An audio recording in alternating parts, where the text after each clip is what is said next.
जय हिंद कैंडिडेट्स, कैसे हो आप सभी। आई थिंक सभी से बढ़िया और अच्छे होंगे। कल एक मैंने वीडियो बनाया था कि एसएससी CHSL का नोटिफिकेशन आउट हो चुका है। जो भी प्रिपरेशन कर रहे हो आप इस फॉर्म को फिल कर सकते हो अगर एलिजिबल हो। एलिजिबिलिटी मैं शेयर कर चुका हूँ। यहाँ पे 10+2 आपका पास होना चाहिए और उसके बाद आपका एज एटलीस्ट मिनिमम 18 साल होना चाहिए। सिलेबस डिस्कस करने वाला हूँ और पेपर पैटर्न के बारे में वो सारी की सारी चीज़ें। फिर भी अगर आपका कोई डाउट बचे तो कमेंट सेक्शन में आस्क कर लीजिएगा और आप इस फॉर्म को ज़रूर फिल कर देना, क्योंकि इसका एग्ज़ाम मई में है। और भी जितने भी आप डिफेंस एस्पिरेंट हो, अपने साथ मोस्टली वही लोग जुड़े हुए हैं, तो मैं आपको एक सजेस्ट करूँगा, डेफिनेटली कर देना। और 4-5 महीने अच्छे से पढ़ाई करोगे एटलीस्ट, क्योंकि रिजल्ट एंड एनरोलमेंट का भी कुछ भी अपडेट नहीं और बाकी सभी आप देख ही रहे हो। इसको स्कीम ऑफ एग्जामिनेशन डिस्कस कर लेते हैं यहाँ पे। The examination will consist of computer based examination tier first, and जो आपका डिस्क्रिप्टिव टेस्ट होगा सेकेंड स्टेज, और थर्ड आपका स्किल टेस्ट जिसे टाइपिंग टेस्ट होगा टायर थर्ड पे। ओके, टीयर थर्ड इसे बोलते हैं यार।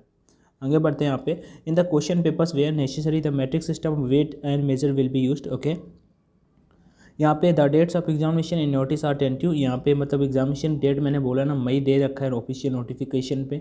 और ये नोटिफिकेशन अगर आपको खुद भी सिलेबस पढ़ना है तो आप टेलीग्राम चैनल ज्वाइन कर लीजिएगा। और टेलीग्राम चैनल का नेम है ऑनलाइन एजुकेशन, जहाँ पे मैं एजुकेशनल पोस्ट और भी काफ़ी चीज़ें शेयर करता रहता हूँ जो आपको वहाँ पे मिलते रहते हैं। आगे यहाँ पे बात कर लेते हैं। There shall be no provision for, चलो ठीक है। सब्जेक्ट बात कर लेता हूँ। जो पहला आपका टेस्ट होगा टायर फर्स्ट, जिसे आप टीयर फर्स्ट बोलते हो। इंग्लिश आपके आगे 25 नंबर ऑफ क्वेश्चन 25 होंगे और मार्क्स आपको मिलेंगे 25। टाइम होगा आपके पास 60 मिनट। ठीक है, आप सभी को 60 मिलेगा, 80 मिनट दूसरे दूसरे को मिलने वाला है, आपको नहीं मिलेगा, ये समझ जाओ। ठीक है, क्योंकि पैराग्राफ हमें 8.1 8.2 पढ़ना पड़ेगा। तो 25 क्वेश्चन इंग्लिश के होंगे, 25 क्वेश्चन आपका जनरल इंटेलिजेंस के होंगे, मतलब रीजनिंग के, और 25 क्वेश्चन आपके मैथ्स के होंगे। अर्थमेटिक मैथ्स आएगा पूरा का पूरा, और जनरल अर्थमेटिक में कुछ एडवांस मैथ भी होगा, और उसका जनरल अवेयरनेस के आपके कितने क्वेश्चन होंगे, 25 क्वेश्चन होंगे। जनरल अवेयरनेस भाई काफ़ी यही वाला सेक्शन होता है मोस्टली, जिसमें कैंडिडेट ज़्यादा स्कोर नहीं कर पाते। मैथ्स तो फिक्स होता है, रीजनिंग भी ठीक ठाक होता है, इंग्लिश भी ठीक ही होता है। बेसिक नॉलेज यहाँ पे इंग्लिश लैंग्वेज के बारे में होना चाहिए, ऐसा कुछ यहाँ पे इन्होंने लिख रखा है। ठीक है, the tier first examination will consist of objective type आपका पेपर होगा। मल्टीपल चॉइस क्वेश्चन वाले होंगे। Question will be both language में आपका पेपर होगा, हिंदी एंड इंग्लिश सेकेंड में। और यहाँ पे निगेटिव मार्किंग पेपर में होगा 0.50 का, मतलब समझ लो अच्छी खासी निगेटिव मार्किंग होगी। Mark scored by candidate in the computer based examination will be normalise, मतलब नॉर्मलाइजेशन तो होता ही आप सभी जानते हो। आंसर की आपका आ जाएगा आपकी मतलब उसमें वेबसाइट में ये दे रखा है। उसके बाद यहाँ पे सेकेंड पे बात करते हैं। जो टीयर फर्स्ट का सिलेबस दे रखा है इंग्लिश लैंग्वेज में आपका देख सकते हो। Spot the error, fill in the blank, synonym antonym homonyms, और spelling error detection, misspelled word, idiom and phrases, मतलब वो कैप्स तो अच्छा खासा आएगा, उसके बाद one word substitution, improvement of sentences, active and passive voice, conversion into direct to indirect, spelling, और उसके बाद shuffling of sentences in a passage, closed passage, comprehensive passage। I think पूरा ही तो कवर कर दिया यहाँ पे, पूरा का पूरा यहाँ पे इंग्लिश को कवर करने की कोशिश की गई है। जनरल इंटेलिजेंस मतलब रीजनिंग आपको वर्बल एंड नॉन वर्बल दोनों की दोनों पढ़ लेनी होगी, क्योंकि तभी आपका अच्छा कमांड होगा। एसएससी जीडी का पेपर दिया तो कुछ उसी टाइप का आपको यहाँ पे पेपर देखने को मिल जाए। पेपर उससे आप होता है, लेकिन पेपर मतलब उससे काफ़ी ठीक ठाक होता है ये, लेकिन यहाँ पे जो सिलेबस है वो कहीं ना कहीं सेम ही है। उसमें हिंदी आता है, इसमें हिंदी नहीं आता है। तो ये आपका जनरल इंटेलिजेंस का सिलेबस सेम टू सेम हो जाता है। क्या अभी टॉपिक वाइज आपको पढ़ के बताओ, सेम मैंने बोला ना, कोई भी रीजनिंग के टॉपिक आपको छोड़ने नहीं है।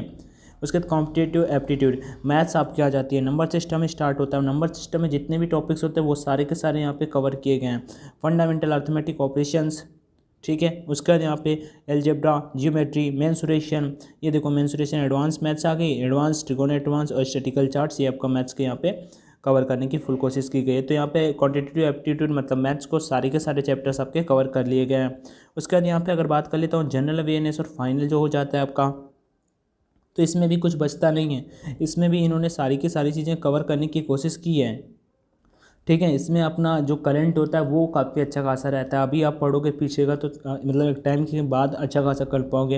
History, culture, geography, economics, general policy, scientific experiment, test knowledge of general events और कंट्रीज कैपिटल, मतलब एवरीथिंग यहाँ पे मान सकते हो, यहाँ पे पूछा जाता है आपका। उसके बाद यहाँ पे नेक्स्ट बढ़ते हैं टीयर सेकेंड जो होगा आपका डिस्क्रिप्टिव पेपर, वो 100 मार्क्स का होगा, जिसको बस आपको पास करना होगा। यहाँ पे लिखा है पेन एंड पेपर मोड में। Descriptive will be for 1 hour 20 minutes, आपके पास 80 मिनट का टाइम होगा। पैरा 8.1 एंड 8.2 पे दिया था, paper will compromises of writing, ऐसे लेटर एप्लीकेशन वगैरह वगैरह आपको ये लिखने पड़ेंगे। तो ये चीज़ें आपका टायर सेकंड पे होंगी। यहाँ पे केवल इसे पास करना होगा, ऐसा लिखा हुआ है। The minimum qualifying marks in tyre second would be 33%। 33% आपको मार्क्स चाहिए होंगे इस एग्ज़ाम को, इस स्टेप को पास करने के लिए। पेपर आप the paper will have to be written, Hindi पे लिख सकते हो, आइदर इन हिंदी और इन इंग्लिश, मतलब जिस भी लैंग्वेज में आप लिखना चाहो उसमें लिख सकते हो। Part paper written in Hindi and part in English will be awarded 0 marks.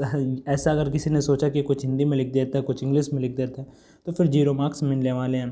Candidate must write their correct roll number लिखना होगा उसमें करेक्ट, और जो जो चीज़ें आपसे बोली जाएंगी, left thumb impression shall be awarded. अच्छा ठीक है, कुछ नहीं, अपनी जो चीज़ें आपसे बोली जाएंगी वो चीज़ें आपको वहाँ पे सही करनी होंगी। चलो यहाँ पे ये इतना कोई ज़रूरी नहीं है।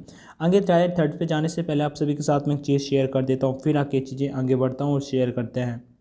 आप में से कोई भी अनअकैडमी प्लस करना चाहता है तो डेफिनेटली कर सकते हैं। अनअकैडमी इंडिया का टॉप लीडिंग एजुकेशनल प्लेटफॉर्म है जहाँ पे इंडिया के टॉप एजुकेटर्स पढ़ाते हैं। तो होगा कि आपको जैसे सब्सक्रिप्शन करना है या फिर सब्सक्रिप्शन नहीं भी करना तो फ्री की क्लासेस आप अटेंड कर सकते हो भाई। क्लासेस अटेंड करने के लिए इस कोड का यूज कर लीजिएगा, या फिर नहीं भी करना है तो कोई दिक्कत नहीं है। आप अगर प्लस लेना चाहते हो तो भी आप इस कोड का यूज कर लोगे तो आपको वहाँ पे अभी तो कुछ डिस्काउंट चल रहा है, 20% आपको डिस्काउंट मिल जाएगा। तो अगर आप इस कोड का यूज कर लोगे तो डेफिनेटली ये सारी की सारी चीज़ें आपको अपडेट्स आपको मैं देता रहता हूँ। फिर भी अगर कोई डाउट आ रहा हो या कोई भी अपडेट अगर कुछ भी दिक्कत आ रही है तो मुझसे कॉमेंट सेक्शन में आज कर लीजिएगा, तो मैं आपको वो चीज़ क्लियर कर दूंगा। ठीक है, तो इसका लिंक डिस्क्रिप्शन बॉक्स में अपन प्रोवाइड करा देंगे। आगे बढ़ते हैं। यहाँ पे टीयर थर्ड जो होगा, सेकेंड हो गया मैंने, tier third sorry, skill test और typing test. Skill test typing test for short listed candidate will be conducted on the computers provided by the commission और its authorized agency. Skill test typing test will be conducted in the cities where regional offices in the commission are located as decided by the commission. Skill test typing test will be qualifying nature केवल पास करने होंगे।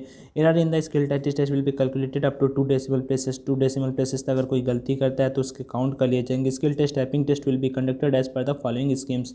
जैसा आपका जिसका आप exam दोगे उसी के बेसिस पे वहाँ पे आपका ये टेस्ट कंडक्ट कराए जाएंगे। Skill test for data entry operator के लिए कुछ इस तरह का यहाँ पे टेस्ट कंडक्ट कराया जाएगा, तो उसके बारे में भी यहाँ पे लिखा हुआ है।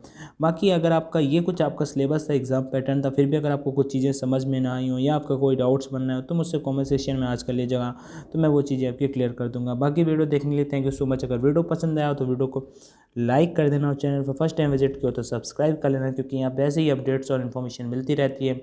और भी कोई डाउट आए तो आज कर लेना। थैंक यू वीडियो देखने के लिए। जय Hind and all the best.